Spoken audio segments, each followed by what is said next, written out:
this next question might be difficult to sum up, but I imagine it's fairly complex, but I'd still like to ask. There was a lot of dissatisfaction I've heard from a lot of people when the emissions trading scheme wasn't passed by the Rudd government, and of course the Liberals opposed it, which everybody expected would happen, because they don't seem to have a particularly pro-environment orientation. But the Green Party also opposed it, and I mean, I kind of understand it was for quite different reasons than the Liberal Party opposed it, but I'm not really sure why they opposed it and what they thought might be a better approach.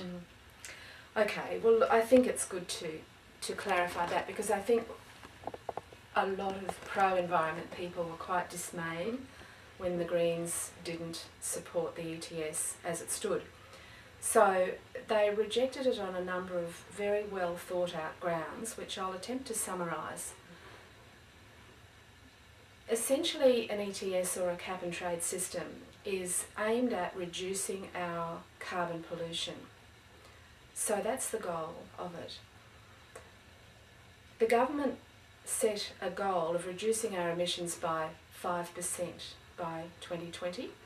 And that was really concerning to the Greens, because the science, the World Health Organisation and others are telling us that we've really got to reduce it much more quickly than that, and that we should be reducing it by 25 to 40% by 2020. So that was an initial concern. Another one was the cost involved. It was going to cost something like 24 billion of taxpayers' money to be paid out to the main polluting industries to actually give them permits to pollute at this early stage of an ETS. That was of concern. And built into it, there was an out for those polluting industries, in that they were given the freedom to buy offsets from overseas countries. In other words, they could pay smaller countries overseas to reduce their emissions without actually reducing their own in Australia. Some people said that it would have been good to support it because it was at least a framework for improving our emissions in the future. And the problem with that was, the way it was constructed, it would have been enormously expensive to upgrade the scheme. So say we wanted to raise the emissions target from 5% to 15 or 20, the government would have had to pay out very large amounts of money to those same businesses in order to buy back those permits to increase the target. So that was of concern.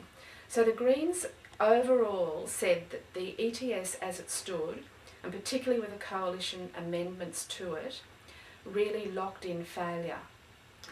And they were ratified in that when the Grattan Institute researched it after the Greens had rejected it, and their report said that it wouldn't have actually resulted in a reduction of greenhouse gas emissions at all. So for those reasons, and regrettably in some ways, the Greens opposed it. Because no one wants attention to climate change more urgently than we do. But it appeared, as it was constructed, to be worse than doing nothing.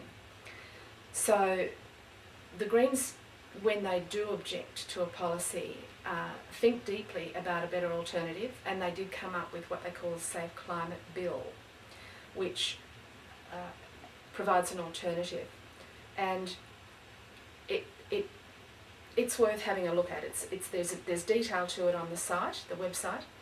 And it also proposed, the party proposed, that in the interim, until we sort out an emissions trading scheme that's going to work and be viable, that we impose a price on carbon, a carbon tax if you like.